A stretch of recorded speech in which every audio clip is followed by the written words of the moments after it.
चालू किया जाए, जल्दी खत्म कर लो, कोई दिक्कत नहीं।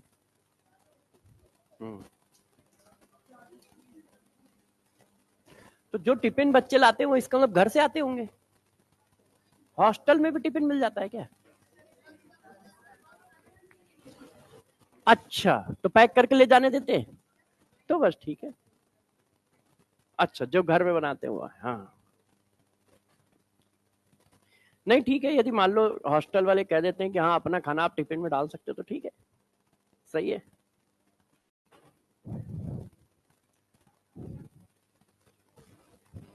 हाँ बेटा, आप लोग मुझे पहले तो ये बताओ, केमिकल इक्विलिब्रियम के कितने लेक्चर हुए? तीसरा है। अच्छा, इसका मतलब मैं ही कंफ्यूज था, मुझे लग रहा था कि आपके बैच में एक हुआ है, उनके बैच में दो हुए। आपके बैच में यदि दो हो गए हैं तो फिर हम लोग इक्विलिब्रियम कांस्टेंट पढ़ चुके होंगे। हेडिंग बताना लास्ट वाली, रिलेशन बिटवीन केपी एंड केसी, करा दिया है? ठीक है।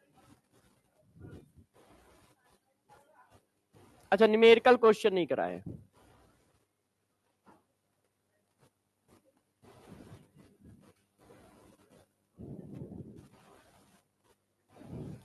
Extent and degree of dissociation, extent of dissociation, degree of dissociation, ये हो गया।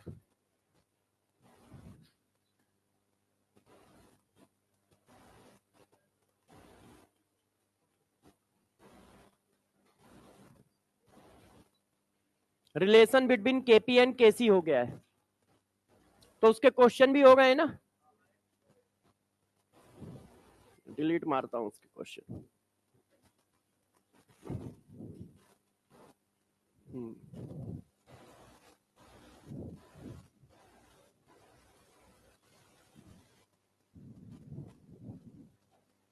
अच्छा, बिल्कुल कराएंगे। हाँ, अब मुझे एक कॉपी दो जिसने किया हो, लिखा हो कुछ, कहां तक हुआ है। अच्छा, केपी और केसी इसमें से कौन सा सही है? अच्छा, ये वाला क्वेश्चन भी हुआ, ये वाला, मतलब केपी एंड केसी का वो पढ़ा दिया है।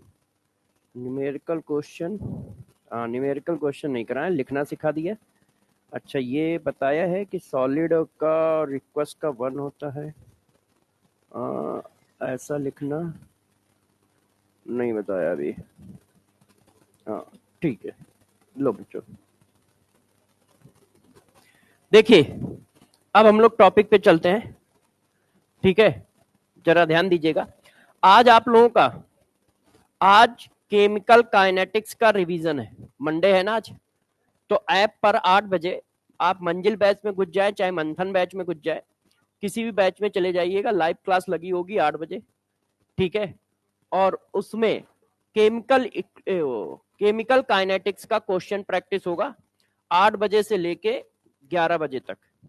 कम से कम हम लोग 50 से 70 क्वेश्चन करेंगे, जहां तक मेरा आइडिया है 3 घंटे में 60 से 70 क्वेश्चन हो जाएंगे केमिकल काइनेटिक्स के। तो हम लोग कम से कम 50 से 70 क्वेश्चन की प्रैक्टिस करेंगे, ठीक है। और फिर उसका टेस्ट ट्यूसडे को होगा और उसकी आंसर की वेजडे को आएगी। इतना प्रोसेस है। जो रिवीजन पैरेलल में चल रहा है उसको आप साथ में करते चलो। 50-60 क्वेश्चन मैं यहां करा देता हूं क्लास के अंदर मिनिमम, ठीक है। 60-70 क्वेश्चन वहां करा दिए तो 100-125 क्वेश्चन तो मैंने ही कर दिए, और 50-60 क्वेश्चन या 100 क्वेश्चन आप भी कर लेते हो तो 200 क्वेश्चन हर चैप्टर में इनफ है। फिर एक मैंने जो आपको कहा था क्यूएसडी प्राइम, तो क्यूएसडी प्राइम कल संडे था तो मैंने 3-4 चैप्टर के बना लिए, पहले से भी बने थे मगर और भी जो उसमें करेक्शन करने थे या चेंजेस करने थे सब कर दिए। 4 चैप्टर हो गए, ठीक है, और 5-6 चैप्टर बाकी है। तो क्यूएसडी प्राइम में 400 क्वेश्चन आपको मिलेंगे, पूरी 11th-12th की क्वेश्चन कंबाइंड, और हर टॉपिक पे एक ही क्वेश्चन होगा। जैसे यदि आप वो 40-50 क्वेश्चन करते हो तो पूरा चैप्टर रिवाइज हो जाए, और वो ऐसे क्वेश्चन है जो पेपर में आ भी सकते हैं, तो कम से कम उनको 2 बार जरूर लगाइएगा। क्यूएसडी प्राइम के क्वेश्चन हर चैप्टर में 50-40, 50-50 होंगे, तभी 400 हो रहे हैं, है ना। 400 से ज्यादा भी हो सकते हैं, कम भी हो सकते हैं, मतलब एक टेंटेटिव आइडिया लेके मैं चल रहा हूँ कि मैं 400 के आसपास कर दूंगा। तो 400 के आसपास वो क्वेश्चन आपको मिलेंगे, आप आराम से उनको लगाइए और डाउट पूछते जाइए। ठीक है, मैं ऐसा कंपाइल करूंगा कि एक पेज पे ज्यादा से ज्यादा क्वेश्चन आ सके, मगर आपको दिखे भी। इस हिसाब से उनको बोल दूंगा ऑपरेटर को इस तरह से कंपाइल करना कि एक पेज में ज्यादा से ज्यादा क्वेश्चन आ सके और साथ साथ में बच्चों को दिखे भी। तो इतना छोटा फॉन्ट साइज मत करना, जैसे आप प्रिंट आउट निकलवा सको तो ज्यादा आपके पैसे खर्च ना हो, है ना। तो मेरी कोशिश होगी कि हाँ 15-20 पेजों में सारे आ जाए, तो आप उसको आराम से प्रैक्टिस करें। ठीक है, तो आप लोग डटे रहो और आप लोग अच्छा कर रहे हो, ऐसा नहीं है, मेहनत कर रहे हो, बस डायरेक्शनल लो, थोड़ा सा डटे रहो, मेहनत थोड़ी ज्यादा करो जितनी कर पाओ। क्यों, बच्चे वैसे मेरे से कहते हैं कि यार आप और कुछ बात करना जानते भी हो कि नहीं, क्लास में सिर्फ एक ही बात करते हो। जानता हूं, मगर प्रॉब्लम ये है कि जब मैं यहां चढ़ता हूं ना तो मुझे एक एहसास होता है जिम्मेदारी का, इस वजह से वही बात करता हूं। नहीं तो इंसान हूं, हर तरह की बात कर ही लेता हूँ, है कि नहीं। मगर प्रॉब्लम ये है कि हर जगह की जिम्मेदारी अलग अलग है। तो यहाँ की जिम्मेदारी ये है कि ये जो सामने बैठे इनका सिलेक्शन कराना है, और सिलेक्शन कराने में पढ़ाना नहीं है भाई, पढ़ाएंगे तो है ही, बात ये है कि उनके अंदर की आग को जलाना है। आग जलेगी तभी वो 8-9 घंटे अकेले मेहनत कर पाएगा, नहीं तो 8-9 घंटे अकेले की मेहनत बहुत टफ होती है, जिसको आप सेल्फ स्टडी कहते हो। वो 8 घंटे 7 घंटे वो अकेले डेली कर पाए, उसके लिए उसके अंदर आग जलती रहनी चाहिए, नीट को निकालने की, डॉक्टर बनने की। और जब तक वो आग लगातार नहीं जलेगी तब तक वो लगातार मेहनत नहीं कर पाएगा। जो उसमें 2-3 दिन करेगा चौथे दिन जाके ढेर हो जाएगा, ठीक है, 4-6 दिन करेगा 8वें दिन जाके ढेर हो जाएगा। मगर लगातार इस काम को करना बहुत टफ है, इसी वजह से नहीं हो पाता है। ऐसा नहीं कि कोई एक हफ्ते कोई किसी से भी बोल दो 8 घंटे पढ़ने को, पढ़ लेगा, 1 महीने पढ़ लेगा, मगर जब साल भर की बात आती तो टेंशन हो जाती है। और यही क्लासों में भी होता है, लगातार कंटिन्यूअस क्लास लेना टीचर नहीं ले पाता है, वो गैप मार देता कि आज मैं बीमार हूं, आज क्या हो गया, आज ये है या वो है या डे है। तो आप सोचो कंटिन्यूअस काम इतना टफ होता है जिसमें उसको मेहनत नहीं करनी है, उसको तो आता ही है ना यार, बोलना ही तो है सिर्फ। वहां तो पहले समझना है, फिर समझ के अप्लाई करना है, तो उसको ज्यादा मेहनत करनी है, क्योंकि पहले समझना है, सबसे टफ काम तो यही है, और फिर समझ के अप्लाई करना दूसरा टफ काम है। वो सब तो टीचर को आता है ना, फिर भी वो कंटिन्यूअस नहीं रह पाता। तो किसी चीज का कंटिन्यूअस रहना बहुत टफ होता है, बहुत टफ होता है कि नहीं यार आप कंटिन्यूअस अपने रूल के हिसाब से उस चीज को चला ले जाओ, और जब आप ऐसा करोगे ना तो अपने आप सक्सेस हो जाओगे, अपने आप सक्सेस हो जाओगे। टफ होता है प्रोसेस, काम टफ कभी नहीं होता है, उसका प्रोसेस टफ होता है। जिसने उस प्रोसेस को अप्लाई किया और उस प्रोसेस को कर पा रहा है वो सक्सेस है, अपने आप सक्सेस हो जाओगे, क्योंकि प्रोसेस ही एक ऐसी चीज है जो बहुत टफ होती है, और जिसको जो कर पाता है वो सक्सेस है, उसमें कहीं कुछ नहीं करना होता है। तो वो प्रोसेस बहुत टफ है। कंटिन्यूअस डेली समय पे क्लास लेना, समय पे सिलेबस खत्म करना, ये भी एक बहुत टफ काम है कि डेली एक टीचर आ रहा है कंटिन्यूअस ले रहा है। आप देखो कहां कोई ले पा रहा है, आप चेक करो पिछले रिमाइंडर मारो 6 महीने से, है ना। तो क्या पता चला कि किसी दिन आप आए हो मगर टीचर ही गायब है, आप बैठे रह गए, या किसी ने कोई चैप्टर में कुछ हाइडिंग अभी बाकी रह गई है, या पता चला सिलेबस बहुत ही पीछे चल रहा है। तो ये सब क्या है, क्योंकि कंटिन्यूअस काम को करना बहुत टफ होता है। काम टफ नहीं होता है, खत्म तो करता ही है ना वो। इसी तरह तुम सिलेबस तो खत्म ही कर लोगे, मगर क्या तुम इतना सिलेबस खत्म कर पा रहे हो कि सिलेक्शन हो रहा है। तो इस वजह से आप मेहनत करो बचे हुए 4-5 महीने, ताकत लगा के। दुनिया में कुछ भी नसीब तभी होता है, देखो आपको भी पता है कि मक्खियां और चींटियां तभी आती हैं किसी के पास जब उनको पता होता है इसमें मिठास है, ऐसे तो नहीं आती हैं। तो जैसे ही आप सेलेक्ट हो जाओगे, आप चमकोगे, वैसे ही आपके चारों ओर दुनिया अपने आप आ जाएगी। अभी क्या है, आप अप्रोच कर रहे हो तो हट, है ना। और जब आप चमकोगे तो अपने आप सब सिमटते चले आएंगे आपकी ओर, आपको ज्यादा एफर्ट मारना ही नहीं है किसी चीज में, किसी चीज में कोई एफर्ट नहीं मारना, अपने आप लोग आते चले जाएंगे। तो ऐसा काम करो ना कि सब अपने आप आ जाए, अपने को काम कम करना पड़े, मेहनत कम करनी पड़े, है ना। आपकी रिक्वायरमेंट मान लो एक गर्लफ्रेंड एक बॉयफ्रेंड की है, आप चमकोगे तो 4-4 बन जाएंगे, उसमें क्या, 4 गर्लफ्रेंड बनाओ 4 बॉयफ्रेंड बनाओ, इसमें कोई गलत बात थोड़ी ना है। मगर क्या है, हम कैसे लोग हैं, हम लोग हैं बहुत ज्यादा वैसे, एक ही में खुश होने वाले हैं। अरे यार चार बनाओ ना, मना किसने किया है। हाँ जितना मतलब आप कर पाओ, चार गर्लफ्रेंड बनाओ चाहे बॉयफ्रेंड बनाओ, उसमें क्या गलत बात है। वो आपकी मर्जी है, आप लोग अपना जितना चाहें, है ना। हाँ मगर चमकने के बाद ही नंबर पॉसिबल है, चमकने पे पहले नहीं। तो आप ऐसा काम करो ना कि एक बार काम कर लिया उससे सब कुछ सॉल्व हो जाता है। गर्लफ्रेंड बॉयफ्रेंड वाला मामला भी सॉल्व हो जाता है, पैसे वाला भी मामला सॉल्व हो जाता है, घर में भी इज्जत मिलने लगती है, दोस्तों में भी इज्जत मिलने लगती है। तो एक ऐसा काम करो कि एक बार काम करना पड़े बस, फिर सिर्फ उसका फल ही मिल रहा है। आप डेली गड्ढा खोदने वाला काम करते हो कि पहले गर्लफ्रेंड बनाने में बहुत मेहनत कर रहे हैं, बॉयफ्रेंड बनाने में बहुत मेहनत कर रहे हैं, फिर पापा के सामने बहुत मेहनत कर रहे हैं अपनी इज्जत बचाने में कि नहीं मैं पढ़ता हूँ, फिर रिश्तेदारों के सामने अपनी इज्जत बचाने में मेहनत कर रहे हैं, मोहल्ले में मेहनत कर रहे हैं, दोस्तों के साथ मेहनत कर, हर बार कितनी मेहनत करोगे, एक बार मेहनत करो बस खत्म बात हो गई। हाँ नहीं मुकेश तो तुम पे मेहनत कर रहा है ना, उसको नीट पे मेहनत करनी है। अब भाई मुकेश की मेहनत, अब मुकेश की मेहनत तो यही जानते होंगे ना यार, हम लोग कैसे जानेंगे। अच्छा चलिए अब वापस आते पढ़ाने पे।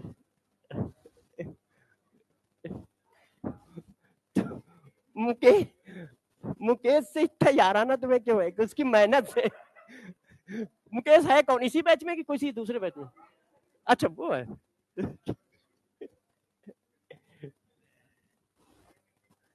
अच्छा अच्छा, नहीं नहीं भाई,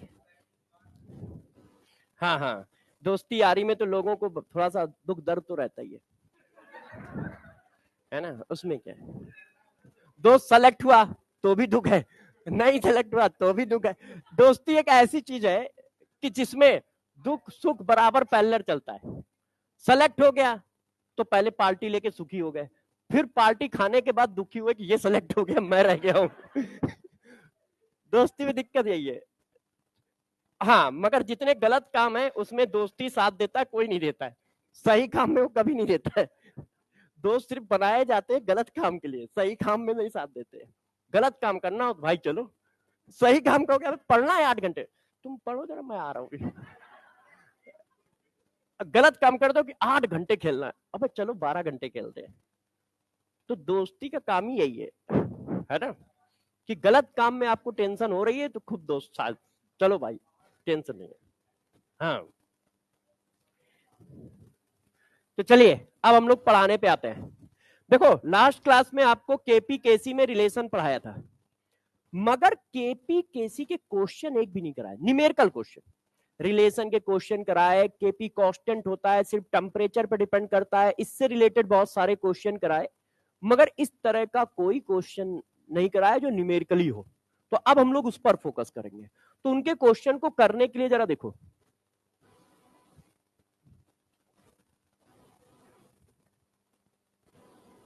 क्वेश्चन ऑफ केपी एंड केसी, अब इनके क्वेश्चन करेंगे। तो क्वेश्चन करने से पहले कुछ खास बातें आपको समझा देते हैं, जैसे आपको क्वेश्चन करना आसान हो जाए। देखो यार न्यूमेरिकल क्वेश्चन है तो लोगों को टफ तो लगता ही है, होते भी है, मगर मैं आपको एक कॉन्सेप्ट दे रहा हूं, आप उस हिसाब से करना, तो क्वेश्चन सॉल्व करना बहुत आसान हो जाएगा। पहला देखो, कोई भी क्वेश्चन हो तो उसमें सबसे पहले क्या क्या करना है, क्वेश्चन में क्या पूछ रहा है क्या नहीं पूछ रहा है उस पर ज्यादा फोकस मत करना आप, कि वो पूछना क्या चाहता है, पूछने दो उसको जो पूछना है। आपको किस पर फोकस करना है जरा देखो, पहला आप उसमें क्या लिखो, रिएक्शन को बैलेंस करो, क्योंकि सब कुछ बैलेंस रिएक्शन पर है, रिएक्शन बैलेंस करो, पहला स्टेप। स्टेप नंबर 2, ध्यान दीजिएगा, जब रिएक्शन बैलेंस हो जाए तो उसके बाद टी इक्वल टू जीरो की कंडीशन लिखो, टी इक्वल टू जीरो की कंडीशन लिखो। स्टेप नंबर 3, फिर T equal to equilibrium state की कंडीशन लिखो,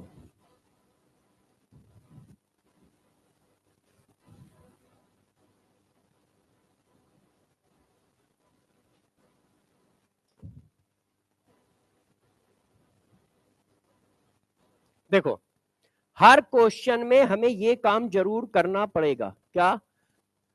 सबसे पहले रिएक्शन लिख के बैलेंस कर लो, ठीक है। फिर टी इक्वल टू जीरो की कंडीशन लिख लो कि टी इक्वल टू जीरो पे क्या क्या दिया है, कैसे कैसे अरेंज। फिर टी इक्वल टू इक्विलिब्रियम की कंडीशन लिख लो कि इक्विलिब्रियम पे क्या हुआ। आपको मैंने पीछे भी बताया, अभी फिर से बता देता हूं कि पूरे इक्विलिब्रियम चैप्टर में हम सिर्फ रिएक्शन इतनी कराते हैं, zero, T equal to zero से इक्विलिब्रियम, बस। उसके आगे की रिएक्शन का हमें पता ही नहीं होता कि क्या होगा क्या नहीं होगा। तो पूरे केमिकल इक्विलिब्रियम में आप सिर्फ वहीं तक जाते हो, टी इक्वल टू जीरो से इक्विलिब्रियम तक, इससे ज्यादा जाते ही नहीं हो। रेयर होगा कि कहीं रिएक्शन कंप्लीट हो रही हो। क्यों? क्योंकि चैप्टर इक्विलिब्रियम चल रहा है, तो वो कंप्लीट कैसे कर देगा, वो इक्विलिब्रियम ही तक तो जाएगा। तो हमें सिर्फ इक्विलिब्रियम तक जाना है। तो इसीलिए हम टी इक्वल टू जीरो की कंडीशन लिखते हैं, टी इक्वल टू इक्विलिब्रियम की कंडीशन लिखते हैं। जैसे ही ऐसा लिख दोगे, आपका जो क्वेश्चन होगा वो सॉल्व हो जाएगा, आपको कुछ नहीं करना है। फिर find the value of variable, मतलब जो भी कह रहा होगा, केपी, केसी एसेट्रा, उसकी वैल्यू आप अपने आप निकाल लोगे। आपको हर क्वेश्चन में ये 3 स्टेप जरूर करने हैं, और यदि ये 3 स्टेप तुम कर ले जाते हो तो अपने आप आंसर आ जाता है। आप देखना, मैं यही 3 स्टेप बार बार कर रहा हूँ, इसके अलावा कोई स्टेप नहीं करूंगा। जो पूछ रहा होगा वो अपने आप फिर चौथे स्टेप में निकल रहा होगा। तो आपको ये काम करना है। अच्छा, इसके बाद, अब ये बात मैंने पीछे पढ़ाई है कि नहीं मुझे याद नहीं है, इसलिए मैं फिर से लिख देता हूं। देखो, यदि कहीं पर सॉलिड है, यदि कहीं पर सॉलिड रिएक्टेंट और प्रोडक्ट है, तो वो इक्विलिब्रियम इक्वेशन में नहीं लिखे जाते।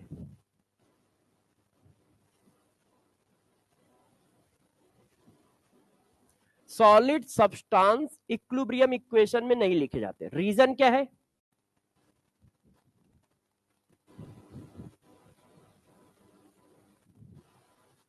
क्योंकि उनके कंसंट्रेशन कांस्टेंट होते हैं। कंसंट्रेशन ऑफ सॉलिड सब्सटेंस, अच्छा, कांस्टेंट होते हैं। तो हम कभी भी इक्विलिब्रियम में जो इक्विलिब्रियम इक्वेशन लिखते हो, केपी केसी वाली, उसमें हम इनको नहीं मेंशन करेंगे। फॉर एग्जाम्पल, यहीं से हमारा टॉपिक स्टार्ट है। जैसे मान लो ये एक रिएक्शन है, कैल्शियम कार्बोनेट को क्लोज कंटेनर में हमने क्या किया है, डिसोसिएट करा दिया है। अब कोई कह रहा है कि इसका केपी लिखो, तो ये सॉलिड है, ये सॉलिड है, हम इनको लिखेंगे नहीं। लिखने का तरीका वही है, partial pressure of product divided by partial pressure of reactant. तो पार्शियल प्रेशर ऑफ प्रोडक्ट में 2 प्रोडक्ट है, मगर ये सॉलिड है, लिखा नहीं जाएगा, तो सिर्फ ये लिख दिया। पार्शियल प्रेशर ऑफ रिएक्टेंट, ये रिएक्टेंट है, मगर ये सॉलिड है, तो इसको भी नहीं लिखोगे। तो बस इतना सा बना। तो केपी की वैल्यू इतनी आई। मान लो केसी लिखना है, तो एक्टिव मास ऑफ प्रोडक्ट, ये सॉलिड है, लिखा नहीं, एक्टिव मास लिख दिया कार्बन डाइऑक्साइड का। Active mass of reactant, reactant solid है, लिखा नहीं। तो केपी ये आया, केसी ये आया। सॉलिड को इक्विलिब्रियम इक्वेशन में मेंशन नहीं करते हैं, क्योंकि ड्यूरिंग द प्रोसेस उसका कंसंट्रेशन कांस्टेंट लिया जाता है। तो सबसे पहला क्वेश्चन तो इसी पॉइंट पर आता है। जैसे ये क्वेश्चन देखो, मैं रिएक्शन लिख दे रहा हूं, वो ओवरलैप कर गया है, तो मैं रिएक्शन अलग से लिख दे रहा हूं आप लोगों के लिए।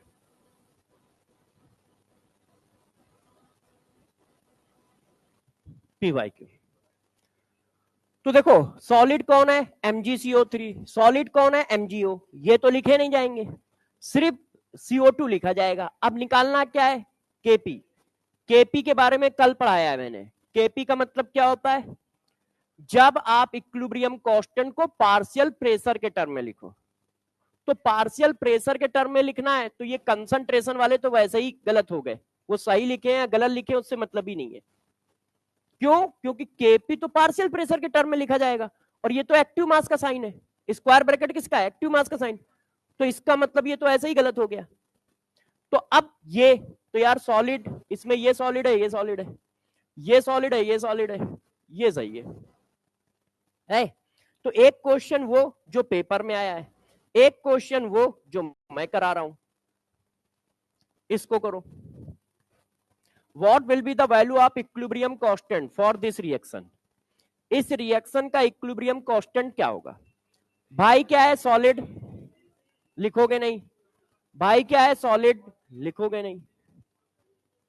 तो देखो आपको केसी लिखा गया है, इसका मतलब कंसंट्रेशन एक्टिव मास के फॉर्म में लिखना है, स्क्वायर ब्रैकेट के फॉर्म में लिखना है, पार्शियल प्रेशर के फॉर्म में लिखोगे नहीं, क्योंकि केसी किसके फॉर्म में लिखा जाता है? एक्टिव मास के फॉर्म में।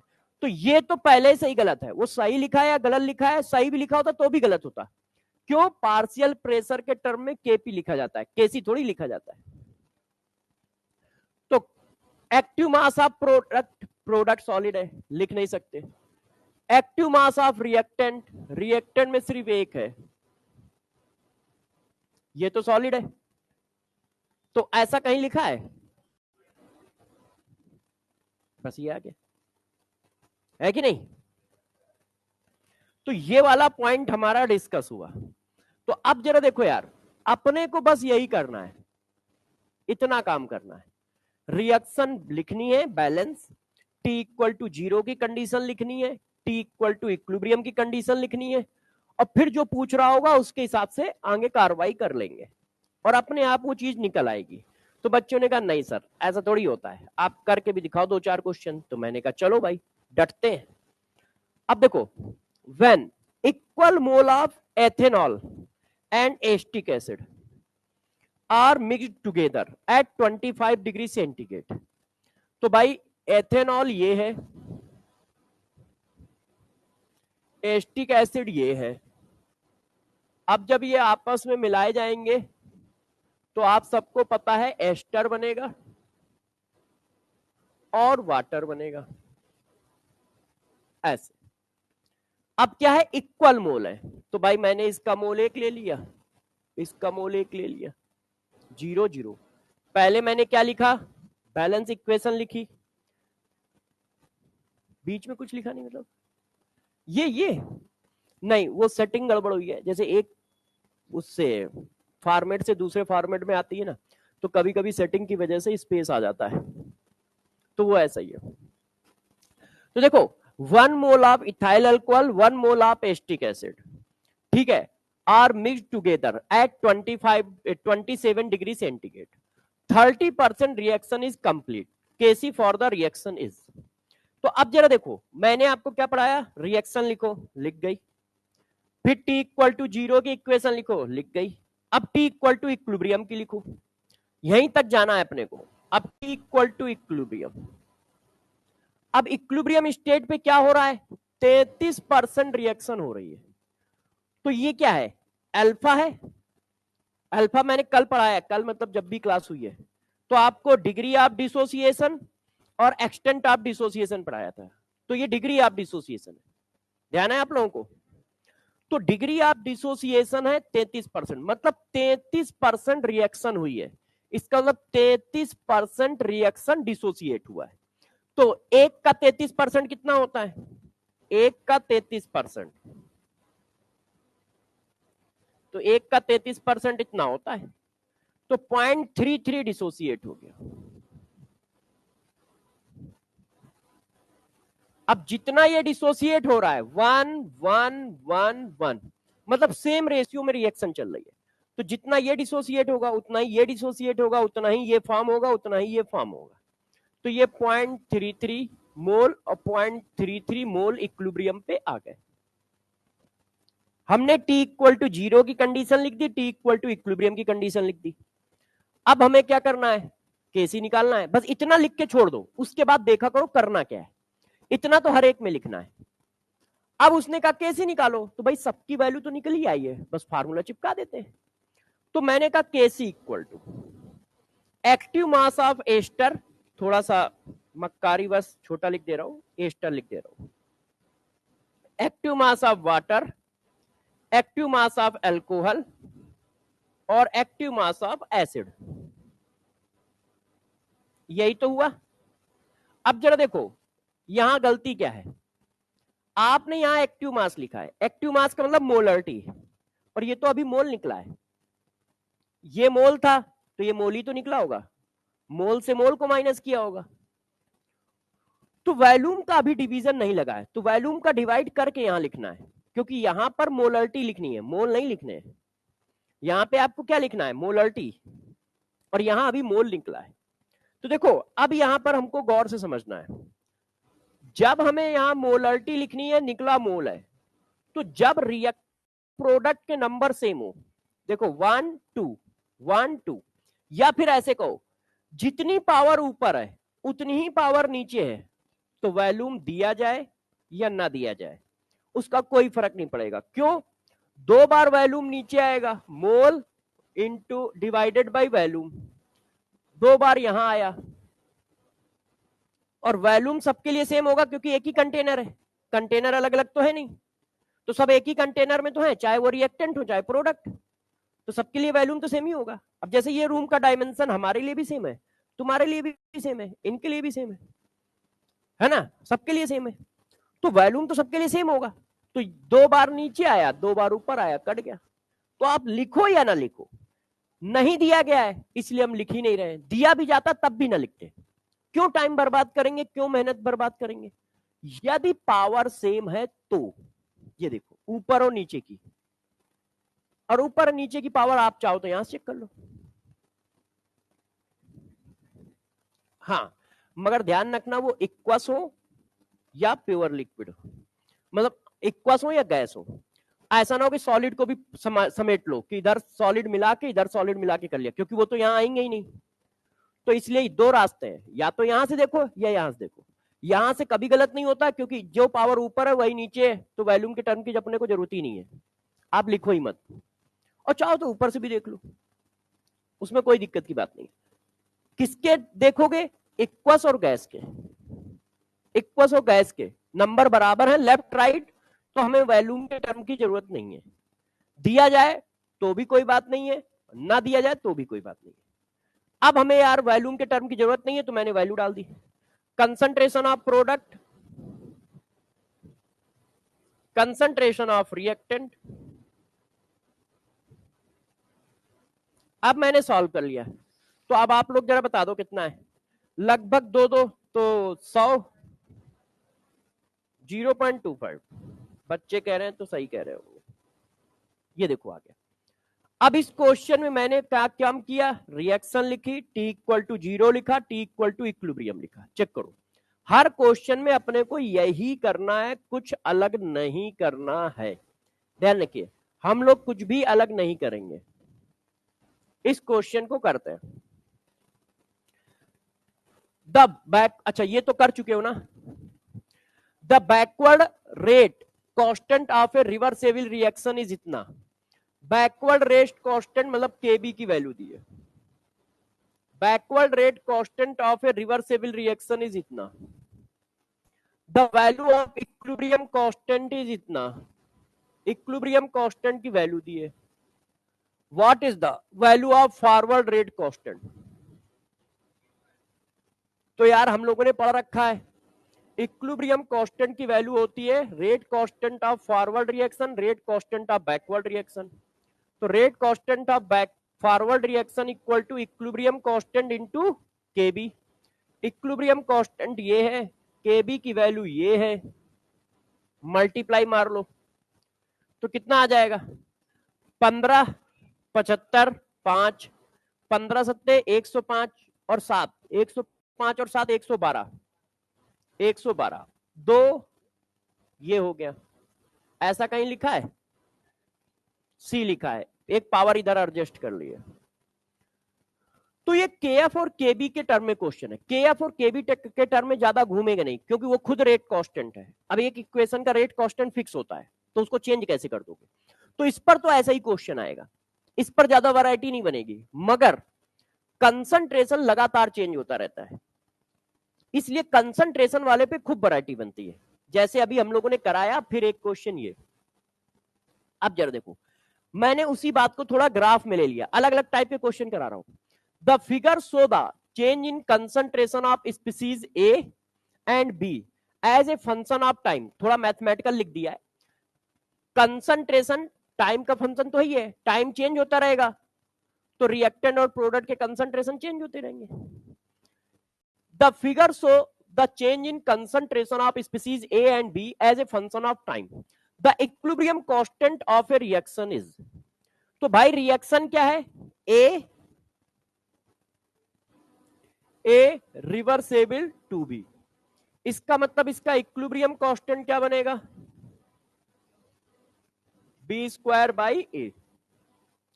अब वो कह रहा है इक्विलिब्रियम कांस्टेंट की वैल्यू क्या होगी? कंसंट्रेशन ग्राफ से देखने हैं। अभी तक दे देता था, इस बार उसने ग्राफ में दिए। तो ग्राफ किसके बीच में है? Concentration versus time. Concentration versus time का ग्राफ हम कैसे मेजर करते हैं? जब इक्विलिब्रियम आता है तो कंसंट्रेशन क्या हो जाता है? कांस्टेंट।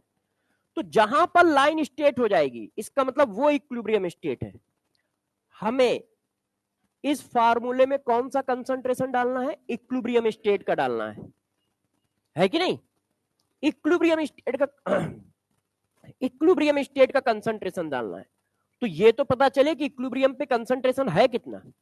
तो हमें कैसे पता चलेगा? जब लाइन पैरेलल होंगी। ये देखो यहां पे लाइन पैरेलल हुई है, इसका मतलब ये कंसंट्रेशन डालना है। तो ए का कंसंट्रेशन इस जगह पे कितना है? बी का कंसंट्रेशन कितना है? तो आप डाल दो 0.5 डिवाइडेड बाई 0.1। ये कट गया तो 0.25 क्यों आएगा? 25 2.5 आएगा। तो केसी की वैल्यू ग्रेटर देन, बात समझ पाए भाई? जो हमारा इक्विलिब्रियम कांस्टेंट है, तो इक्विलिब्रियम कांस्टेंट में क्या लिखते हो? Equilibrium constant of product divided by equilibrium constant of reactant. अब प्रोडक्ट का रिएक्टेंट का कंसंट्रेशन इनिशियल ये है और फाइनल ये है, मगर इसमें से इक्विलिब्रियम वाला कौन है? ये है, ये है या ये है? तो जहां पे पैरेलल हुआ, पैरेलल का है नीचे, यहां पे हुआ है। इसी तरह प्रोडक्ट यहां से चालू हुआ, अब कौन सी वैल्यू डालें? ये डाले, ये डाले, ये वाली डाले, तो यहां पे पैरेलल हुआ तो ये। तो equilibrium concentration of B is this, equilibrium concentration of A is this. फार्मूले में वैल्यू डाल ली तो हमें ये पता चल गया केसी ग्रेटर देन है या लेस देन 1 है। तो ऐसा क्वेश्चन भी आ सकता है आपके पास, ठीक है। अब जरा ये देखो, इस क्वेश्चन को करते हैं। क्वेश्चन है the equilibrium N2 plus O2 reversible two NO is stabilized in a reaction vessel of 2.5 litre capacity. अब देखो उसने 2.5 लीटर लिख दिया है, मगर अपने को जरूरत नहीं है क्योंकि दोनों तरफ के मोल बराबर है और ये गैस है। The amount of N2 and O2 taken at the start respectively 2 mole and 4 mole. Half mole of nitrogen have been used at equilibrium. The molar concentration of nitric oxide is। तो पहले तो तुम देखो इसमें nitric oxide है कौन? ये। तो इक्विलिब्रियम पर इसका कंसंट्रेशन पूछ रहा है, यही तो है। तो हमारा क्या काम है? जब भी कोई क्वेश्चन हो तो सबसे पहले रिएक्शन लिखो। स्टेप नंबर 1 हमने रिएक्शन लिख दी। कैसी रिएक्शन लिखनी है? बैलेंस रिएक्शन लिखनी है। अब T इक्वल टू 0 की इक्वेशन लिखो, तो इसके कितने मोल है? 2 मोल। इसके कितने? 4। T equal to 0। जब इक्विलिब्रियम आई तो कह रहा है half mole of nitrogen have been used at equilibrium. आधा मोल नाइट्रोजन इक्विलिब्रियम में यूज हुआ है, तो 2 था, आधा यूज हो गया है कि नहीं? अच्छा, जब ये आधा यूज होगा तो ये भी आधा यूज होगा, सेम रेशियो में है, तो भाई ये भी आधा यूज हो गया। जितना ये यूज होगा उसका डबल ये बनेगा, तो आधा यूज हुआ है तो डबल बन गया, 2 टाइम्स ऑफ आधा। तो इक्विलिब्रियम में इसके मोल आ गए 3/2, इसके मोल आ गए 7/2, इसके मोल आ गए 1 एट इक्विलिब्रियम। अब वो मेरे से क्या पूछ रहा है, the molar concentration of nitric oxide in equilibrium. Nitric oxide ये है, इक्विलिब्रियम में इसके मोल कितने हैं 1, मगर पूछ रहा है कंसंट्रेशन, मोल नहीं पूछ रहा है। तो भाई कंसंट्रेशन ऑफ NO, तो mole of NO divided by volume. Mole कितना दिया है 1, वॉल्यूम कितना दिया है 2.5, तो ये कितना आ गया, तो 2/5 मतलब 0.4, 0.4 आंसर। हर क्वेश्चन में यहां तक आपको जाना है, अपने आप चीजें दिख जाएंगी। जैसे ही यहां तक गए इसके मोल मिल गए, मोल मिल गए तो कंसंट्रेशन निकाल दिया। आप हर क्वेश्चन में बस 3 इक्वेशन लिख दो, रिएक्शन बैलेंस कर दो, T इक्वल टू 0 लिख दो, T इक्वल टू इक्विलिब्रियम लिख दो। जैसे ही लिख दोगे जो निकालना है वो अपने आप आ जाएगा। बच्चों ने कहा नहीं सर हम तो एक और क्वेश्चन करेंगे, तो मैंने कहा बिल्कुल करो यार, तुम्हें कौन रोक सकता है, जिद है तो कर लो। अब देखिए पढ़ो, 3 mole of PCl5 kept in 1 liter closed reaction vessel was allowed to attain equilibrium at 380 Kelvin. Calculate the composition of mixture at equilibrium. Equilibrium पे सबके कंसंट्रेशन पूछ रहा है, वो क्वेश्चन का डाउट है ना, तुम्हारा डाउट बिल्कुल सही है, उसको सही कर देता हूं। अब ठीक है, अब जरा देखो बच्चों, हाँ PCl5 PCl3 plus Cl2, rule क्या है, पहले इक्वेशन लिखो, लिख दी, बैलेंस है, हाँ T इक्वल टू 0 छापो, 3 मोल ऑफ PCl5। अब इक्विलिब्रियम पे पहुंचो, अब उसने कुछ नहीं बताया है कितने % रिएक्शन हुई है, कितना डिसोसिएशन हुआ है, ऐसा कुछ नहीं बोला है। Allowed to attend equilibrium at 380 kelvin, calculate the composition of mixture at equilibrium, KC की वैल्यू दी है। तो मैंने आपको क्या बताया है, टी इक्वल टू इक्विलिब्रियम की इक्वेशन लिखो, तो भाई लिख दी हमने। अब हमें क्या चाहिए, इन सब की वैल्यू निकालनी है, इसका मतलब एक्स निकल आए, इक्विलिब्रियम पे किसका किसका क्या क्या कंसंट्रेशन है वो ये पूछ रहा है, इन सब की वैल्यू पूछ रहा है। अब इसके लिए एक्स की वैल्यू निकलना जरूरी है।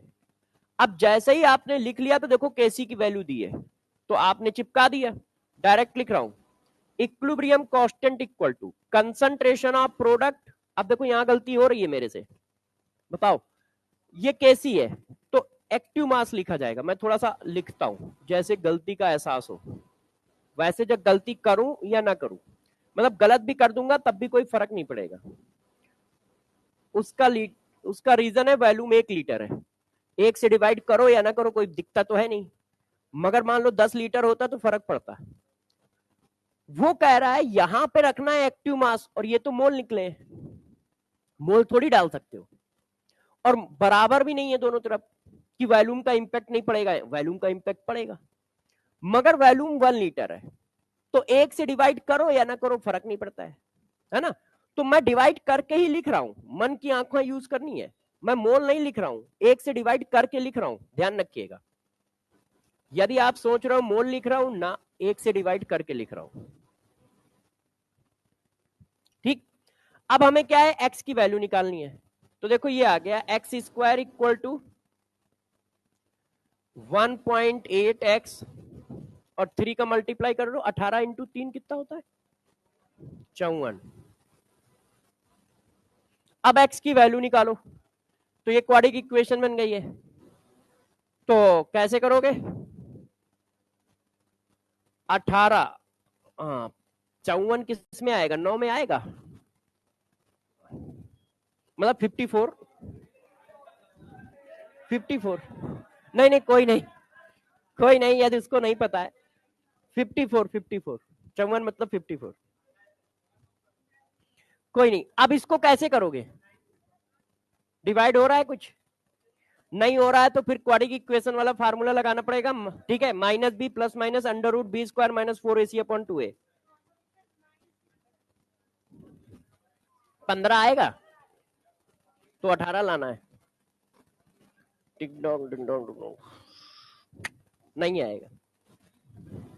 देखो अब इसको कंपेयर करो, a x square plus b x plus c equal to 0। तो देखो x की वैल्यू माइनस बी, तो माइनस बी, तो यहां b की वैल्यू क्या है माइनस ये, तो माइनस माइनस प्लस हो गया। डायरेक्ट लिख रहा हूं, समझ पा रहे हो ना? आपको तो फार्मूला याद ही होगा, आप फिजिक्स में यूज करते होगे। Minus B plus minus B square, B square ये है, माइनस है प्लस 4, ए की वैल्यू 1, सी की वैल्यू ये,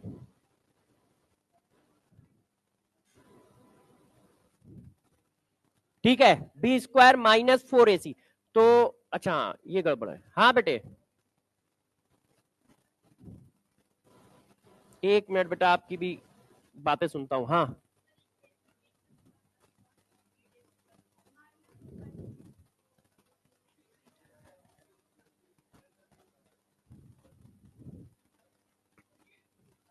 आप क्या कह रहे हो? अच्छा ठीक है, समझ गया, ये बच्ची सही कह रही है।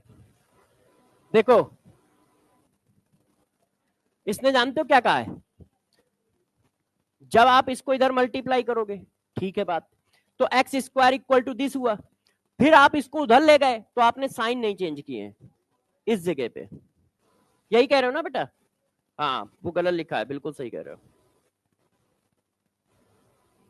ठीक है, अब आपने इसका कंपेयर किया तो x equal to minus B plus minus, तो प्लस ले लेता हूं क्योंकि माइनस वैल्यू आएगी नहीं x की, कंसंट्रेशन या तो होगा या नहीं होगा, कंसंट्रेशन की वैल्यू निगेटिव थोड़ी हो सकती है, तो इसलिए प्लस साइन ले रहा हूं, क्योंकि ये माइनस है, वो माइनस साइन ले लिया तो हमेशा निगेटिव आना है, तो ये आया बी स्क्वायर -4, तो ये माइनस माइनस प्लस हो जाएगा, सी माइनस में है ना, तो मैं डायरेक्ट प्लस डाल दे रहा हूं, बी स्क्वायर -4 ए इंटू सी, सी की वैल्यू माइनस डालोगे तो प्लस हो गया, अपॉन 2a, 2 और a क्या है 1। तो अब मैंने इसको सॉल्व किया, तो यार x इक्वल टू आया ये। अब कोई बच्चा थोड़ा सा मेहनत करके बताइए कितना आएगा सारा, ये सब जोड़ जाड़ के बताओ।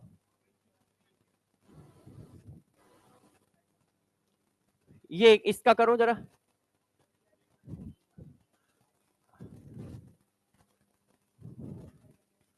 जल्दी बताओ।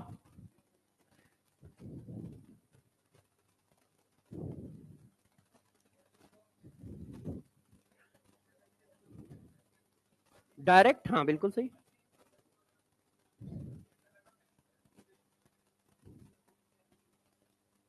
एक मिनट, x को क्या मान ले, ये, ठीक है, 3 से 1.8 माइनस करेंगे तो ये नहीं आएगा, बिल्कुल सही बात है, ये ऐसे ही काट दिया। देखें ऐसे वाला ऑप्शन देख लूं कैसे लिखा, हाँ ये भी इसका भाई लिखा है, ये भी ऐसा ही हो जाएगा। अब ये और ये तो फंस गया ना,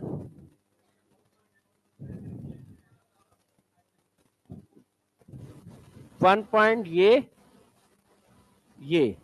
10 10 3 आ तो रहा है, हाँ ठीक है, 1.41, हाँ 2 आएगा। ठीक है, आप ये कह रहे हो x की वैल्यू डाल दें, है ना, यही कह रहे हो ना?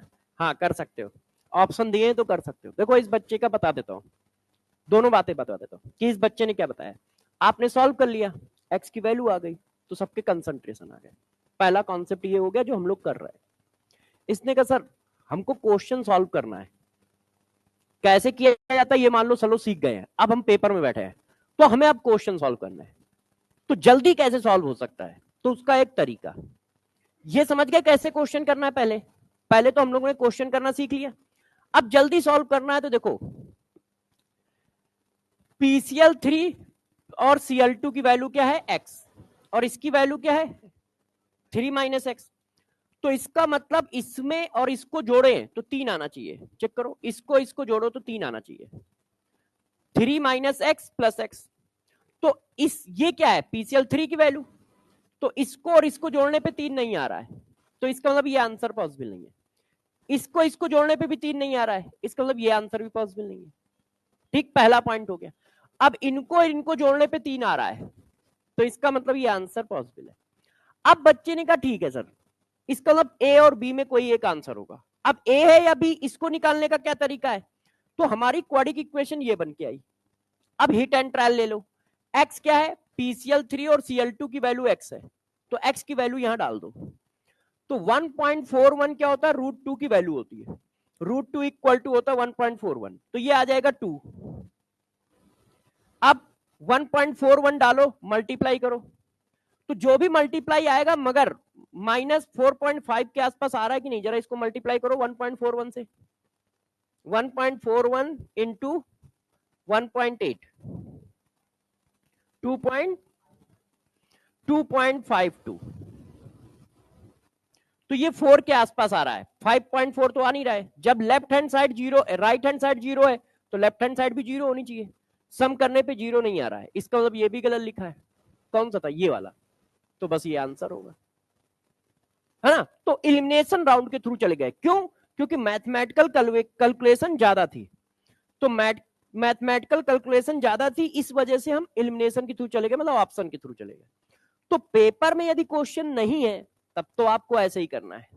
अब हम पेपर करने बैठे हैं या डीपीपी भी करने बैठे हैं और हमें क्वेश्चन जल्दी करना है, तो हम कुछ अपना मैथमेटिकल अप्रोच अप्लाई कर सकते हैं। तो एक मैथमेटिकल अप्रोच यही थी कि इनका सम 3 होना चाहिए, तो 2 ऑप्शन ऐसे ही उड़ गए। तीसरा कि जब हमने क्वाड्रेटिक इक्वेशन बनाई तो ये बन के आई, तो मैंने एक्स की वैल्यू डाल के चेक कर लिया कि कौन सा आंसर फिजिबल है। तो पहले वाले में वैल्यू डाली, तो LHS और RHS बराबर नहीं हो रहे हैं, RHS पे 0 है तो LHS भी 0 आना चाहिए, नहीं हो रहा है, इसका मतलब ये ऑप्शन भी पॉसिबल नहीं है, तो बस बी वाला सही होगा। इस तरह से करके चले गए, ठीक है। नहीं तो आपको करने का तरीका मैंने बता दिया है, ऐसे ही करना है। अच्छा, अब देखो जरा इस तरह का क्वेश्चन, इस तरह के क्वेश्चन में देखो कोई भी चीज आपको दी नहीं जाती है, सब स्टेटमेंट में लिखी है। कहा गया है A plus B reversible C plus D if the concentration of A and B are equal at equilibrium. If the concentration of A and B are equal at equilibrium, concentration of D will be twice that of A. ठीक है, then what will be the equilibrium constant of a reaction? जब भी कोई question ऐसा है, तो जैसा वो कहता जाए वैसा करते जाओ, और करना वही है। रिएक्शन लिखी, T इक्वल टू 0 की कंडीशन लिखी, T इक्वल टू इक्विलिब्रियम की लिखी। हम अपने काम से आगे पीछे नहीं होंगे, क्वेश्चन कुछ भी पूछ रहा हो, आप जब इतना लिख देते हो ना, तो क्वेश्चन अपने आप क्लियर हो जाता है। देखना, अब इनिशियल में किसी की वैल्यू दी है, A plus B reversible C plus D if the concentration of A and B are equal at equilibrium, equilibrium पर बराबर है, इनिशियल में बराबर नहीं है, इक्विलिब्रियम पर बराबर है ना। मगर आप ये बताओ, सेम रेशियो में डिसोसिएट हो रहे हैं, तो यदि इक्विलिब्रियम पर बराबर है तो इनिशियल भी बराबर ही होंगे। और याद मान लो ये बात आप नहीं भी समझ पा रहे हो तो कोई ठीक, हाँ आंसर, हाँ आंसर पता नहीं, तो इक्विलिब्रियम पर बराबर है या इनिशियल बराबर है, तो बराबर ही होंगे। क्यों, जितना ये डिसोसिएट हो रहा है उतना ये डिसोसिएट हो रहा है, तो डिसोसिएट होने के बाद वैल्यू तभी बराबर होगी जब शुरुआत में बराबर हो। भाई जितना ये घटेगा उतना ये घटेगा। अब मेरे पास कितने पैसे आपको नहीं पता, आपको ये भी नहीं पता कि इनके पास भी कितने पैसे, मगर मैंने कहा 10 रुपए मेरे में माइनस हुए, 10 रुपए इनके में माइनस हुए, और माइनस करने के बाद दोनों के पैसे बराबर है, तो शुरुआत में भी बराबर होंगे क्योंकि माइनस तो सेम ही अमाउंट हुआ है। तो वो कह रहा है कि इक्विलिब्रियम पे दोनों का कंसंट्रेशन बराबर है, तो इक्विलिब्रियम पे जितना ये घटेगा उतना ही तो ये घटेगा, यहां 1 और 1 है ना, तो इसका मतलब इनिशियल भी बराबर रहा होगा, तभी तो इक्विलिब्रियम बराबर हो पाएगा। तो अब बराबर है तो कुछ भी मान लो, 1 मान लो, x मान लो, a मान लो, जो आपकी इच्छा हो। तो मैंने 1 1 मान लिया, उससे क्या होगा, थोड़ा सा इजी हो जाएगा, t इक्वल टू 0 पर। अब भाई इक्विलिब्रियम आई, मैंने कहा है दो ही चीजें अपने को लिखनी है एट इक्विलिब्रियम, है कि नहीं। रिएक्शन लिख दी, टी इक्वल टू 0 लिख दिया, इक्विलिब्रियम लिख दिया। यदि यहां तक पहुंच गए तो क्वेश्चन अपने आप हो जाएगा, हर एक क्वेश्चन यहां तक यदि लिख गए, ये 3 पॉइंट किसी ने सही लिख दिए तो क्वेश्चन अपने आप हो जाएगा। अब वो कह रहा है इक्विलिब्रियम पर ए का कंसंट्रेशन बी का कंसंट्रेशन बराबर है, ठीक है। फिर कह रहा है कि इक्विलिब्रियम पर concentration of D will be twice of concentration of A. तो डी का कंसंट्रेशन है एक्स और बी का ए का कंसंट्रेशन है ये। अब इससे क्या होगा, एक्स की वैल्यू आ जाएगी, ये इधर गया 3 हो गया डिवाइड, एक्स की वैल्यू आ गई 2/3। मैंने टी इक्वल टू 0 लिखा, टी इक्वल टू इक्विलिब्रियम लिखा। फिर उसने कहा कि इक्विलिब्रियम कंसंट्रेशन ए और बी बराबर है, वो तो बराबर है, दिख भी रहे। फिर वो कह रहा है concentration of D is twice the concentration of A, तो मैंने वैल्यू डाल दी। हाँ सी भी ट्वाइस होगा, मगर उसने एक की कही है तो मैंने उसी की लिख दी है। इससे एक्स की वैल्यू आ गई, एक्स की वैल्यू आ गई तो यहां मैंने डाल दी। अच्छा, क्या इसमें वैल्यूम की जरूरत है? नहीं, क्योंकि दोनों तरफ इक्वेशन सेम है, नंबर सेम है। तो ये कितना आया, 1/3, 1/3, 2/3, 2/3 एट इक्विलिब्रियम। अब आपने इक्वेशन लगा दी, concentration of product 2/3, 2/3, concentration of reactant 1/3, 1/3, तो ये 4 आ गया। तो एक बच्चा शायद 4 ही आंसर बता रहा था कोई इधर से। क्लियर? तो आप चेक करो, हर क्वेश्चन में ये 3 स्टेप कर दोगे तो आधे से ज्यादा क्वेश्चन अपने आप सॉल्व होगा। तो जैसे ही ये 3 स्टेप तुमने सही लिख दी, क्वेश्चन अपने आप बन जाएगा। पूछ क्या रहा है सोचो ही नहीं, हर बार अलग अलग चीजें पूछ रहा है, हर बार अलग अलग स्टेटमेंट दे रहा है, मगर हर बार मैं क्वेश्चन इतना ही कर रहा हूं। इतना करते हुए क्या होता है, पिक्चर थोड़ी क्लियर हो जाती है, और पिक्चर क्लियर हो जाती है तो हम क्वेश्चन कर ले जाते हैं। हाँ बेटा, बच्चों ने कहा सर, हाँ,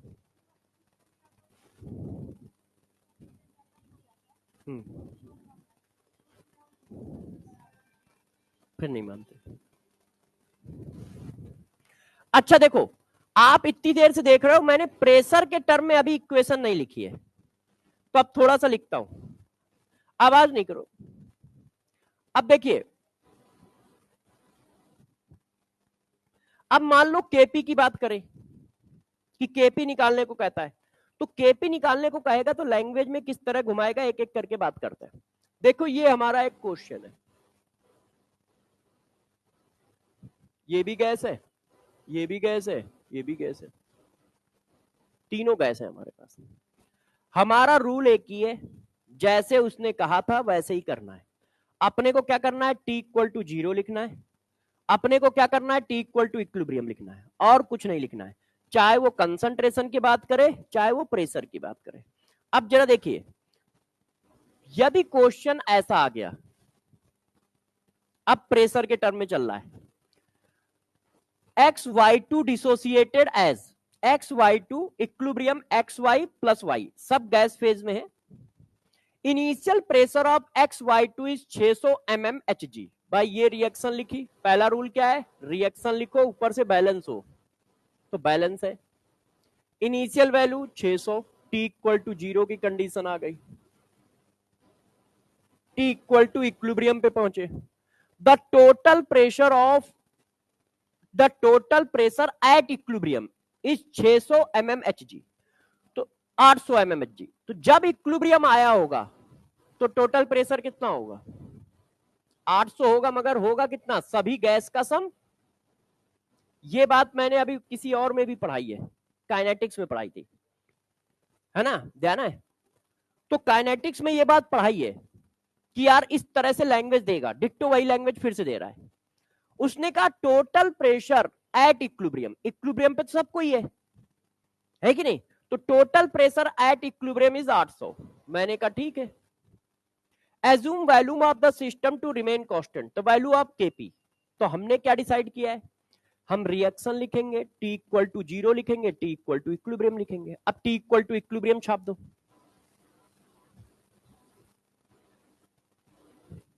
है कि नहीं? अब हमारे हिसाब से टोटल प्रेशर एट इक्विलिब्रियम कितना है और भाई के हिसाब से कितना है, बराबर कर दो।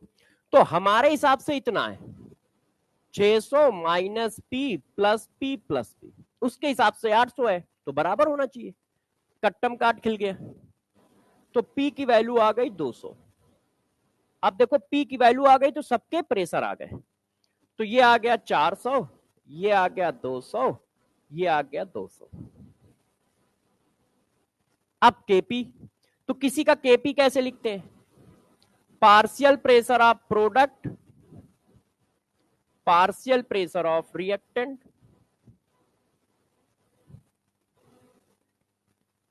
की पावर 1। अब वैल्यू डालो तो 200, हाँ बेटा 200 और 400, कट्टम काट खिल गया, तो 100 आंसर आ गया। कहां है आंसर, ये है। तो हर क्वेश्चन में 3 इक्वेशन सबसे पहले लिख लिया करो। इक्वेशन लिखी, टी इक्वल टू 0 लिखा, टी इक्वल टू इक्विलिब्रियम लिखा। जैसे ही तुम इतना लिखोगे क्वेश्चन आपके सामने नजर आने लगेगा कि हाँ यार ये क्वेश्चन क्या कह रहा है और किस तरह से बताना चाहता है, आप आराम से कर लोगे। अब इस क्वेश्चन को जरा देखिए, देखें वो क्वेश्चन है कि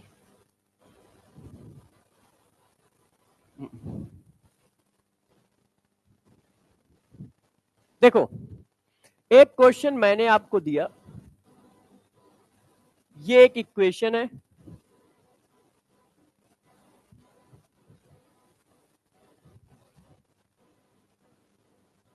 ये देखो इसका केपी दिया है आपको।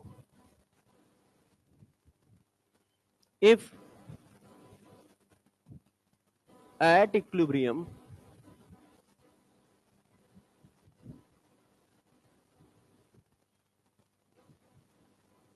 pressure of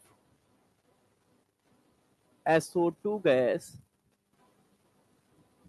and SO3 gas and SO2 gas is equal, then calculate the pressure of O2 gas at equilibrium. A 1/2 1/4 200 cannot calculate. E none of these. अब जरा देखो, ये उसने कहा कि यार इस रिएक्शन का इक्विलिब्रियम कांस्टेंट 4 है, तो आप बताओ इक्विलिब्रियम पर SO2 और SO3 का प्रेशर इक्वल है, तो ऑक्सीजन का प्रेशर बताओ। तो यार हमारा इक्वेशन क्या है, पहले इक्वेशन लिखो, लिख दी,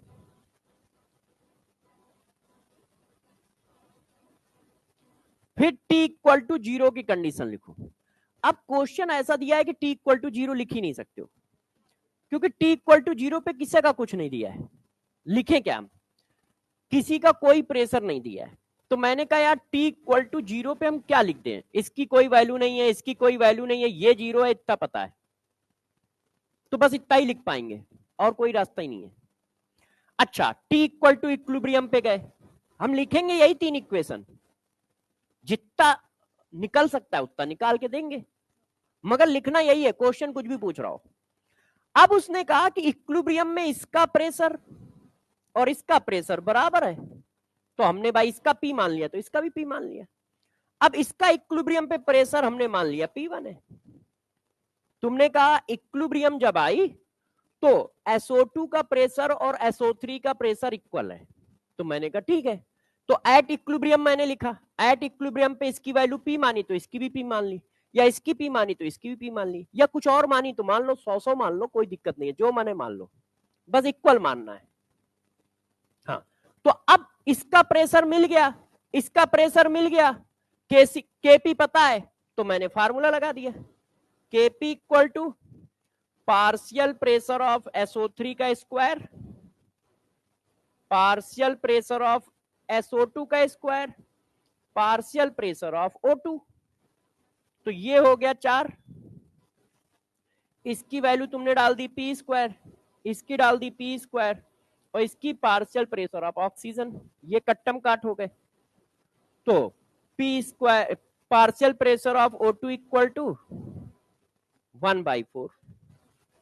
ये देखो, अब इस क्वेश्चन में भी हमने किया क्या, टी इक्वल टू 0 लिखा, टी इक्वल टू इक्विलिब्रियम लिखा। जैसे ही t equal to 0, t equal to equilibrium लिखोगे, क्वेश्चन आपको दिखने लगेगा कि हाँ यार कैसे कर सकते हैं, ठीक है। नहीं तो फिर हमको ये नहीं समझ में आता है कि हम करें क्या। तो आप पहले ये 3 पार्ट जरूर लिख दो। जैसे ही 3 पार्ट लिख दोगे तो क्वेश्चन में विजिबिलिटी आ जाती है कि हाँ यार हम कैसे कर सकते हैं।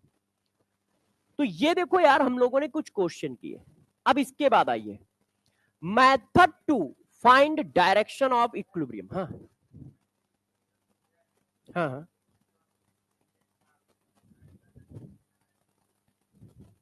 क्या कह रहे हो? देखो ये आप लोगों के ऊपर है, यदि आपको दिख रहा है आप कर सकते हो, मगर सबसे बेसिक तरीका ये है कि यार किसी को है कि यार हमसे क्वेश्चन जल्दी नहीं बन पाते हैं, तो वो तीनों स्टेप लिखे, उसको दिखने लगेगा। अब जैसे हमें तो ये सारे क्वेश्चन आते ही हैं, तो मैं तो ऐसे भी कर सकता हूं, मगर बात यह है कि मेरे करने का थोड़ी काम है, करना उधर वालों को है। तो उधर वालों को एक ऐसी चीज सिखाओ कि वो एक ही फंडे से सारे क्वेश्चन निकाल पाए। तो इसलिए मैंने ये सिखाया कि यार ये 3 इक्वेशन लिखोगे तो क्वेश्चन में विजिबिलिटी आ जाती है, तो क्वेश्चन हो जाता है। मगर किसी बच्चे को पहले से इतनी प्रैक्टिस कर रखी है कि उसका जल्दी हो रहा है, तो ऐसे ही कर ले, उसमें क्या है। जब क्वेश्चन फंसे तब ऐसे कर ले। अच्छा, आप लोगों ने कहा कि यार टी इक्वल टू 0 से इक्विलिब्रियम तक जाते हैं। अब इक्विलिब्रियम के बाद रिएक्शन जाएगी किधर, ये कौन बताएगा? अभी तक हम टी इक्वल टू 0 से इक्विलिब्रियम तक जा रहे थे, है। अब इक्विलिब्रियम के बाद इक्वेशन जाएगी किधर? Method to find direction of equilibrium. तो यार इसके कितने मेथड है जो आपको ये बता पाए कि इक्विलिब्रियम किधर जाएगी? तो इसके हमारे पास बहुत सारे मेथड है। एक, डेल्टा जी मेथड। यदि डेल्टा जी की वैल्यू पता चल जाएगी तो भी पता चल जाएगा। दो, क्वोशंट रेशियो। आप लोगों ने देखो पढ़ा होगा, अभी कहां गया, ये देखो क्वोशंट रेशियो। अब यही हेडिंग पढ़ानी है, क्वोशंट रेशियो। और एक जो अभी किसी बच्चे ने नाम लिया था, ली चटेरियल प्रिंसिपल। अब यार एक एक करके हमें सारा पढ़ना है, तीनों मेथड को पढ़ना है। ये तीनों मेथड आपको ये बता देंगे कि रिएक्शन जाएगी किधर। अभी तक हम टी इक्वल टू 0 से टी इक्वल टू इक्विलिब्रियम पर टहल रहे थे, अब उसके आगे टहलना चालू करेंगे। तो जरा देखो, सबसे पहले हम इससे सीखेंगे कि ये क्वोशंट रेशियो क्या होता है, क्यूसी क्या होता है। तो जरा देखो सीखते हैं। सबसे पहले इसको हम रिप्रेजेंट करते हैं क्यूसी से, ठीक है। किससे रिप्रेजेंट करोगे? क्यूसी से। अब 2 मिनट लिखना नहीं, पहले सुन लो, क्योंकि जरा इसमें क्लियरिटी आ जाए कि क्यूसी एक्चुअल में है क्या। और एक ही लाइन लिखनी है, बस एक लाइन से तुम समझ जाओगे, फिर कहानी खत्म, फिर तो वैसे ही चलेगा। देखो क्यूसी होता क्या है। जैसे एक रिएक्शन है, ये सिंपल रिएक्शन लेते हैं। जैसे देखो ये एक रिएक्शन है, इक्विलिब्रियम है, ए रिवर्सिबल टू बी। अच्छा, अब आपने क्या किया, eight any state of reaction, reaction के किसी भी समय, टी इक्वल टू 0 पे नहीं, टी इक्वल टू इक्विलिब्रियम पे नहीं, चाहे जब, वो टी इक्वल टू 0 समय भी हो सकता है, टी सेकंड भी हो सकता है, ठीक है।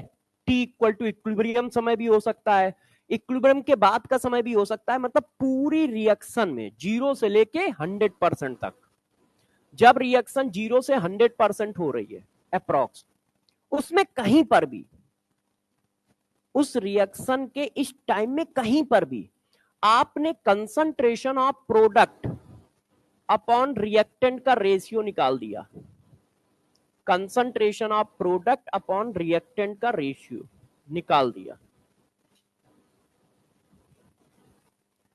Any at any state of reaction या time of reaction, any time, किसी भी समय, तो उसको बोलते हैं क्वेशंट रेशियो, उसको बोलते हैं quotient ratio.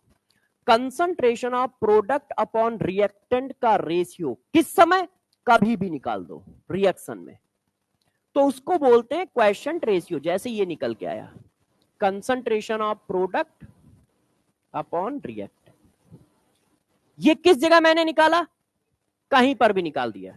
Equilibrium included any time, तो एनी टाइम में तो इक्विलिब्रियम भी आ जाएगा, है ना। इसका मतलब जब क्वेशंट रेशियो निकालते हो तो डेल्टा जी की वैल्यू कुछ भी हो सकती है, जीरो भी हो सकती है, माइनस भी हो सकती है, प्लस भी हो सकती है, मे बी। क्यों, क्योंकि आप कहीं पर भी निकाल रहे हो। जैसे इक्विलिब्रियम यहां पे निकलता है, मगर क्वेशंट रेशियो पूरी रिएक्शन में कहीं पर भी निकलता है। क्लियर हुई बात। तो concentration of product upon reactant का रेशियो क्वेशंट रेशियो होता है at any time of reaction या at any state of reaction. तो ये इसकी डिफिनीशन थोड़ी छापते हैं, जैसे आपको दिमाग में रहे कि ये होता क्या है। तो ये क्या होता है, देखो QC इज इक्वल टू, है ना, रेशियो ऑफ, जो इक्विलिब्रियम कांस्टेंट की डिफिनीशन है वही डिफिनीशन है, बस वो इक्विलिब्रियम स्टेट पर थी, ये किसी भी समय हो सकती है। QC is equal to ratio of concentration of product and reactant at any state of reaction या at any time.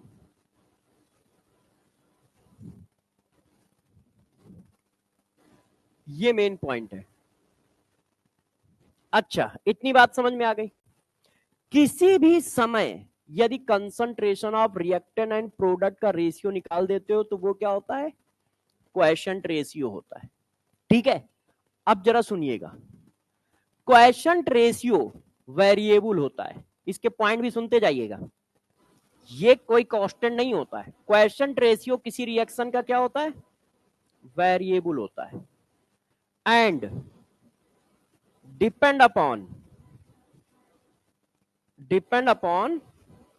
All parameters, मतलब ऑल वेरिएबल, सभी वेरिएबल पे डिपेंड करता है। For example volume, pressure, concentration, temperature etcetera, सब पे depend करता है। ठीक है, तो मैंने कहा कि कंसंट्रेशन प्रोडक्ट अपॉन रिएक्टेंट के रेशियो को क्वेशंट रेशियो कहते हैं, और ये वेरिएबल होता है, सब पे डिपेंड करता है। अब गौर से सुनिएगा, इसको थोड़ा सिमिलर करता हूं तो थोड़ा समझ में आएगा। जब ये रेशियो T इक्वल टू 0 से पहुंचता हुआ इक्विलिब्रियम पर पहुंचता है, तो इक्विलिब्रियम पर इस रेशियो का बिहेवियर चेंज हो जाता है।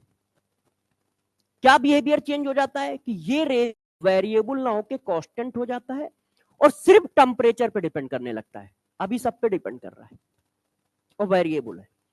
जब ये इक्विलिब्रियम पर, यही रेशियो इक्विलिब्रियम पर पहुंचता है, तो इसके बिहेवियर में चेंज आता है। वो चेंज क्या है कि इसकी वैल्यू किसी पे डिपेंड नहीं करती है टेम्परेचर छोड़कर, इसकी वैल्यू किसी पे डिपेंड नहीं करती है टेम्परेचर छोड़कर, और ये कांस्टेंट हो जाता है। इसीलिए उस QC का एक नया नाम रखना पड़ता है, क्वेशंट रेशियो। केसी नहीं, क्वेशंट रेशियो, सॉरी, उस क्वेशंट रेशियो का एक नया नाम रखना पड़ता है इक्विलिब्रियम कांस्टेंट। ठीक है, उस क्वेशंट रेशियो का एक नया नाम रखना पड़ता है इक्विलिब्रियम कांस्टेंट। तो इक्विलिब्रियम कांस्टेंट QC है। इक्विलिब्रियम QC जो है जर्नल फॉर्म है, और इक्विलिब्रियम कांस्टेंट उसकी एक पर्टिकुलर लोकेशन की वैल्यू है।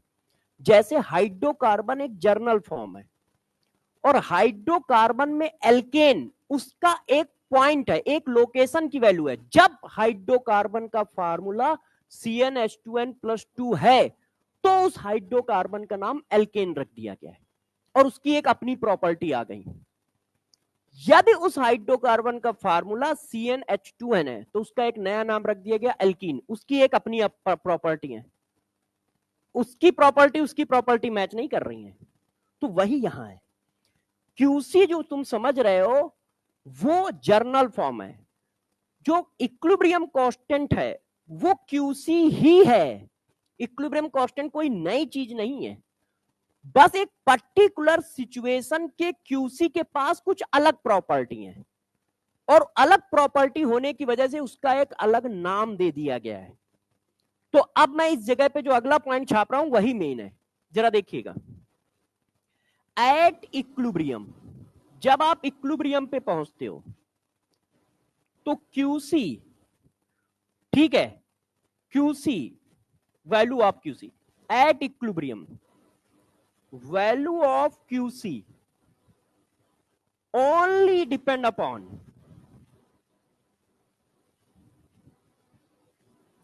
टेम्परेचर। और इक्विलिब्रियम स्टेट के क्यूसी को ही इक्विलिब्रियम कांस्टेंट कहा जाता है, केसी नहीं कहा जाता, ध्यान रखिए।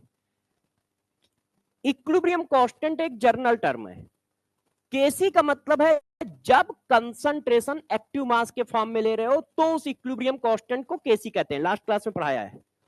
और जब कंसंट्रेशन पार्शियल प्रेशर के फॉर्म में ले रहे हो तब हम उसको केपी कहते हैं। और इक्विलिब्रियम कांस्टेंट एक जर्नल टर्म है। तो जरा देखो, अब इतनी देर जो पढ़ाया उसमें दो लाइनें हमें समझनी है जो हमारे दिमाग में मतलब सेट हो जाए, बाकी जो एक कहानी है इसको छोड़ दो। एक, क्यूसी जो है वो concentration of product upon reactant का रेशियो है, और वो क्या है, any state of process, any state of reaction. जब वही क्यूसी इक्विलिब्रियम स्टेट में पहुंचता है तो उसी क्यूसी का नाम इक्विलिब्रियम कांस्टेंट रख देते हैं। ऐसा क्यों करना पड़ा, क्योंकि वहां पर उसमें कुछ स्पेसिफिक प्रॉपर्टी आ जाती है। वो स्पेसिफिक प्रॉपर्टी क्या है कि उसकी वैल्यू किसी पे डिपेंड नहीं करती है, सिर्फ टेम्परेचर पे डिपेंड करती है, इसलिए उसका एक अलग नाम रख दिया गया है। जैसे आप पूरी केमिस्ट्री में और पूरी दुनिया में करते आए हो, एक ही फोर्स के 10 नाम रख देते हो, क्यों, क्योंकि उसका उस जगह पे बिहेवियर अलग है। तो वही हमने केमिस्ट्री में कर दिया है। तो यहां तक बात क्लियर है सबको कि ये डिफिनीशन क्या है। क्यूसी दिमाग में घुसा कि हाँ है क्या, तो क्यूसी क्या है, वही है जो इक्विलिब्रियम कांस्टेंट है। उल्टा ना बोलना, सीधा बोलना, क्यूसी को इक्विलिब्रियम कांस्टेंट कहते हैं जब इक्विलिब्रियम आती है। इक्विलिब्रियम स्टेट के क्यूसी को इक्विलिब्रियम कांस्टेंट कहा जाता है, सीधा बोलना, उल्टा मत बोलना।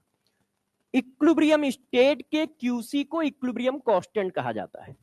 यह बात समझ में आ गई, क्यूसी की डिफिनीशन। अच्छा, जब इतना समझ में आ गया तो ये रिएक्शन को कैसे रिप्रेजेंट करेगा, रिएक्शन की डायरेक्शन कैसे बनाएगा, तो अब हम उस पर आते हैं। अब हम लोग उस पर आते हैं। तो उस पर आने के लिए जरा ध्यान दीजिए, एक हमारी इक्वेशन होती है delta G equal to delta G standard plus R T L N Q C for any process. वो कोई भी प्रोसेस है, ये इक्वेशन हेल्महोल्ट्ज इक्वेशन होती है, सब पे लगती है। हाँ, अब मुझे टाइम बताओ, क्योंकि अब 10-15 मिनट, 4 मिनट है, 4 मिनट में हो जाएगा काफी कुछ। तो delta G equal to delta G naught plus R T L N Q C, ये हमारी एक जनरल इक्वेशन है, किसी भी प्रोसेस में आप लगा सकते हो, वो इक्विलिब्रियम हो चाहे जैसा चल रहा हो, सब पे लगा सकते हैं। ऐसा नहीं है कि इस पे लगानी इस पे नहीं लगानी, सब पे लगा सकते हो। अब बस 2 मिनट मुझे दो, जैसे आप लोग इसको जरा समझ लो। अब देखो ये कहां पे है, एनी स्टेट ऑफ प्रोसेस, ये कहां पे है, एनी स्टेट, जब रिएक्शन किसी भी जगह पे हो तब हमारी इक्वेशन ये है। अब हम धीरे से इक्विलिब्रियम पे चल रहे हैं, एट इक्विलिब्रियम। जब ये इक्वेशन इक्विलिब्रियम पे पहुंची, तो जैसे ही इक्विलिब्रियम पे पहुंची तो इक्विलिब्रियम पे पहुंचने पर ये 0 हो जाता है, और क्यूसी होता है उसको हम इक्विलिब्रियम कांस्टेंट बोलने लगते हैं।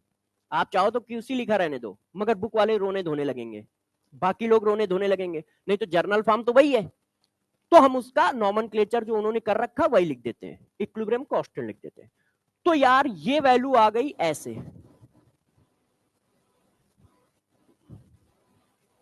किसी को कोई टेंशन तो नहीं कि ये मैंने कैसे लिख लिया, ये इक्विलिब्रियम पे आया है। अब delta G standard equal to क्या आ गया,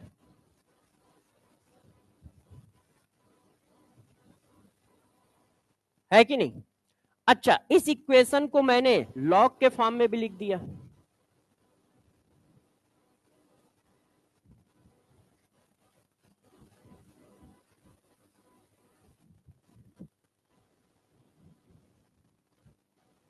अब जरा गौर समझिए, ये क्या है, ये है relation between delta G standard and equilibrium constant. Delta G standard और इक्विलिब्रियम कांस्टेंट में क्या रिलेशन होता है, वो ये होता है, delta G standard equal to minus R T L N equilibrium constant, या delta G standard equal to minus 2.3032 R T log equilibrium. ध्यान रखना डेल्टा जी स्टैंडर्ड है, डेल्टा जी नहीं, क्योंकि इक्विलिब्रियम पे तो डेल्टा जी 0 होता है। तो ये डेल्टा जी स्टैंडर्ड और इक्विलिब्रियम कांस्टेंट के बीच में रिलेशन आया है, इस पर कोई कहते हैं। अच्छा, यहां पर मैं थोड़ा सा मैथ्स आपको पढ़ा देता हूं। देखो, log x इक्वल टू 0, तो x इक्वल टू हमेशा होगा 1। यदि log x equal to positive value, तो इसका मतलब x हमेशा 1 से बड़ा होगा। यदि log x equal to negative value, इसका मतलब x हमेशा 1 से छोटा होगा। ये 3 पॉइंट आप याद रखें, कम से कम 2 से 3 चैप्टर में मैं यूज करूंगा। इलेक्ट्रोकेमिस्ट्री में यूज करूंगा, केमिकल इक्विलिब्रियम में यूज करूंगा, आयनिक इक्विलिब्रियम में यूज करूंगा। इन 3 चैप्टर में मिनिमम यूज होगा। हाँ, वो अभी मैं बस सिखाऊंगा, आप पहले ये मैथ्स समझो, मैथ्स वाली वैल्यू समझ लो कि यदि log x की वैल्यू 0 है तो इसका मतलब x जो होगा वो 1 होगा। यदि log x की वैल्यू पॉजिटिव आ रही है तो इसका मतलब x जो होगा वो ग्रेटर देन 1 होगा, और यदि log x की वैल्यू निगेटिव आ रही है इसका मतलब x लेस देन 1 होगा। अब जरा देखो, यहां पे 3 केस बनते हैं, इन पे क्वेश्चन पूछे जाते हैं। केस नंबर 1, यदि डेल्टा जी स्टैंडर्ड की वैल्यू 0 है तो इक्विलिब्रियम कांस्टेंट की वैल्यू क्या होगी।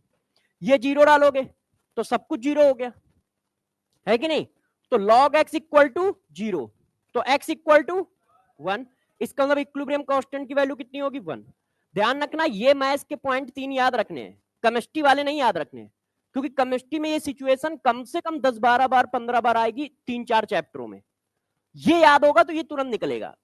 तो ये याद रखो मैथ्स का, log x इक्वल टू 0 तो इसका मतलब x 1 होगा, log x equal to positive value तो x ग्रेटर देन 1 होगा, log x equal to negative value तो x लेस देन 1 होगा।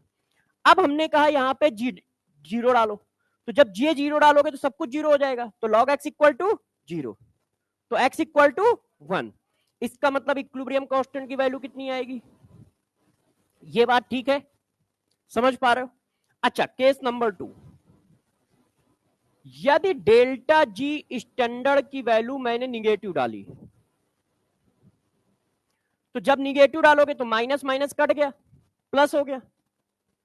ये माइनस डालोगे तो माइनस माइनस कट गया, प्लस हो गया। तो log x equal to positive value, जो कुछ आएगा आएगा पॉजिटिव। क्लियर है ना भाई, तुमने इसको माइनस डाला तो माइनस और माइनस कट गया, तो जो कुछ आएगा पॉजिटिव आएगा। तो log x equal to positive value, तो x equal to greater than 1, इसको याद रखो। तो यदि log x equal to positive value तो x equal to greater than 1, x की जगह क्या है, इक्विलिब्रियम कांस्टेंट। केस नंबर 3, और ये मैं 4-5 बार कॉन्सेप्ट लगाऊंगा, तो आप सभी बच्चे ध्यान रखिएगा इस चैप्टर से लेके आने वाले 3-4 चैप्टर में। अब इसकी वैल्यू तुमने पॉजिटिव डाल दी, पॉजिटिव मतलब ग्रेटर देन 0, तो जब इसकी वैल्यू पॉजिटिव तो पॉजिटिव और माइनस मिलके माइनस ही होता है, तो इसका मतलब log x equal to negative value. भाई ये पॉजिटिव डाला, ये माइनस है तो साइन तो माइनस ही आएगा ना, हमें वैल्यू से मतलब ही नहीं है, साइन से मतलब है। तो log x equal to negative value, तो x equal to less than 1, तो x की जगह कौन है, इक्विलिब्रियम कांस्टेंट। तो इक्विलिब्रियम कांस्टेंट की वैल्यू क्या आएगी। ये कैसे लिखा है समझ पाए हो सब लोग। ये 3 पॉइंट याद रखो, बहुत इंपॉर्टेंट है, पूरी केमिस्ट्री में खूब लगेंगे। मैथ्स के केमिस्ट्री वाले अपने आप निकल आएंगे यदि मैथ्स के ये 3 पॉइंट ध्यान रख रहे हो। बात समझ पाए। तो देखो, रिलेशन ये होता है, केस ये होते हैं। इन पर क्वेश्चन नहीं, ये नहीं है, इधर होगा। नहीं, ये सब तो भी कराने हैं।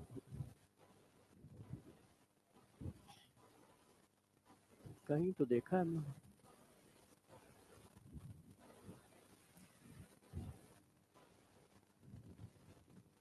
देखो, इस पर क्वेश्चन आपको कल कराएंगे। अभी ये खत्म नहीं हुआ है, इसी स्लाइड से हमें उठाना है। अभी ये स्लाइड बाकी है।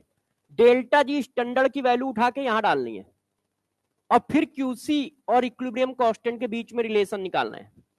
ठीक है, तो वो मैं आगे कराऊंगा, ये बीच में लटका हुआ है, मगर अभी आगे कराने के लिए मुझे 10 मिनट चाहिए, तो आधा पढ़ा दिया है। तो मैं कल इसी जगह से उठाऊंगा, यही स्लाइड से उठाऊंगा। ठीक है, तो मुझे याद दिला देना। तो आप यहां तक कर लो। ठीक है, ये क्वेश्चन अभी पढ़ाया नहीं है, तो अभी क्वेश्चन नहीं कर पाओगे। ठीक है बच्चों, नेक्स्ट क्लास में इसी जगह से उठाऊंगा चैप्टर को। आज 8 बजे केमिकल काइनेटिक्स का रिवीजन है। ऐप पर किसी भी बैच में घुस जाइएगा, सब में एक साथ ही चलता है। 8 से 11 केमिकल काइनेटिक्स स्टार्ट करेंगे, रिवीजन करेंगे। तो आप लोग आधे घंटे नोटबुक रिवाइज करके आइएगा, आधे घंटे 15 मिनट जो भी है। नहीं, आज कराएंगे 8 से 11 क्वेश्चन प्रैक्टिस। कल उसका टेस्ट आएगा टेलीग्राम पे, केमिकल काइनेटिक्स का, रात के 10 बजे। टाइमिंग वही है जो बता रखी है।